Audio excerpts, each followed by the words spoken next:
Патрульдік полиция қызметінде жүріп, жол үстінде түрлі жағдайларға куә боламыз.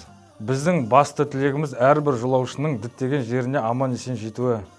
Осыдан 3 жыл бұрын Аққыстау ауылы маңында Нидерланды азаматымен болған оқиға есімде ерекше сақталып қалды. Ол ұлымен бірге мотоциклмен әлемді аралап жүрген жиһанкез болатын. Сапар барысында жол көлік оқиғасына ұшырап, аяғынан ауыр жарақат алды. Дер кезінде қажетті көмек көрсетілді. Сол кезде ол маған өзінің мотоциклін уақытша сақтап беру туралы өтініш білдірді. Мен бірден келісімімді бердім. Қолымнан келген көмекті көрсетуге тырыстым. Кейін әлеуметтік желі арқылы хабарласып тұрдық. Алайда 1 жылдан кейін байланыс үзілді.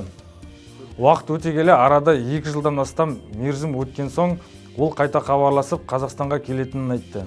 Әр адамның өміріндегі құндылық әртүрлі, бірақ бұл мотоциклдердің әлгі азамат пен оның ұлы үшін ерекше маңызды екенін түсіндім.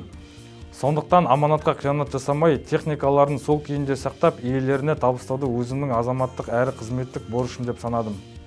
2 жылдан кейін мотоциклдерін қайта көрген кезде олардың қуанышы мен әсері сөзбен жеткізу қиын. Ал біз үшін аманаттың орны қашанда бөлек.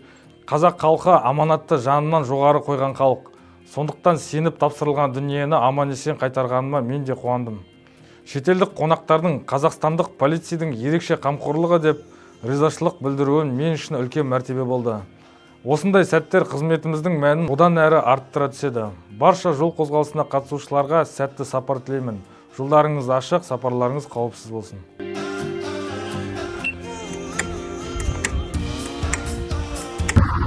Шарт, короче, мотоциклдер.